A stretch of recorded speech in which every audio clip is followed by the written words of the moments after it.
Juni 26 mwaka 1976 ilikuwa moja ya siku zilizobeba maumivu, hasira na ujasiri mkubwa katika historia ya Afrika Kusini.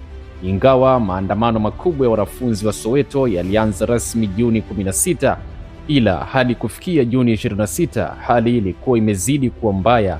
Mitaa ilikuwa imejaa moshi, hofu na sauti za wananchi waliokuwa wakipaza sauti dhidi ya mfumo wa kibaguzi wa apartheid.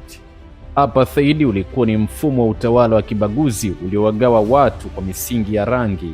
Serikali ya wazungu wachache nchini Afrika Kusini iliwanyima Waafrika weusi haki nyingi za msingi kama elimu bora, makazi mazuri, uhuru wa kisiasa na hata fursa za kazi. Mfumo huo uliwafanya mamilioni ya watu waishi kama raia wa daraja la pili katika nchi yao wenyewe.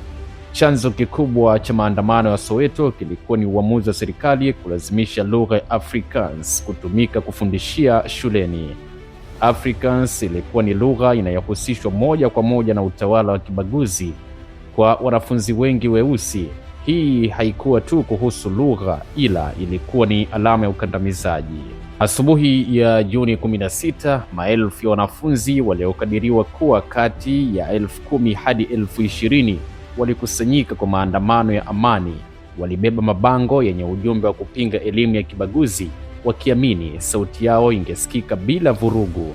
Lakini mambo yalibadilika haraka walipokutana na polisi wenye silaha nzito. Polisi walijaribu kuwatawanya kwa kutumia mbwa, mabomu ya machozi na baadaye risasi za moto. Kisha jambo la kutisha zaidi likatokea.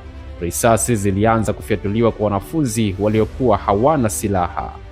Picha moja ilisimama kama ishara ya tukio hilo. Ilikuwa ni picha ya kijana mdogo aliyefahamika kama Hector Peterson, mwenye umri unaokadiriwa kuwa ni miaka 12 hadi 13, akiwa amebebwa baada ya kupigwa risasi.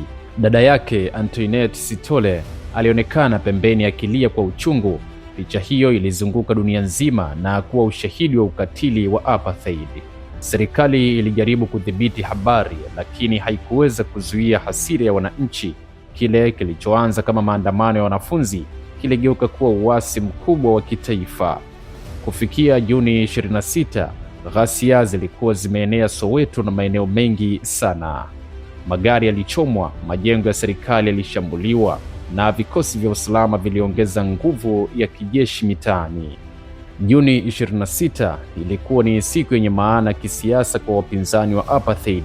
Ilijulikana kama Freedom Day, siku ya kumbukumbu ya kupitishwa kwa Freedom Charter mwaka 1955 na African National Congress, yani ANC, pamoja na wanaharakati wengine. Hivyo maandamano yaliendelea Juni 26, 1976 yalikuwa na uzito wa kipekee na yalionekana kama mwendelezo wa mapambano ya uhuru. Serikali ilisema watu 176 walikufa katika machafuko ya Soweto. Hata hivyo, mashirika ya haki za binadamu na wanahistoria wengi wanaamini idadi halisi ilikuwa kubwa zaidi. Wengine wakikadiria ni zaidi ya watu 500 hadi 700 waliuawa, maelfu walijeruhiwa, huku wengine wakikamatwa au kutoroka nchi. Athari za Soweto zilikuwa kubwa. Vijana wengi walipoteza imani kwamba mapambano ya amani pekee yangemaliza apartheid.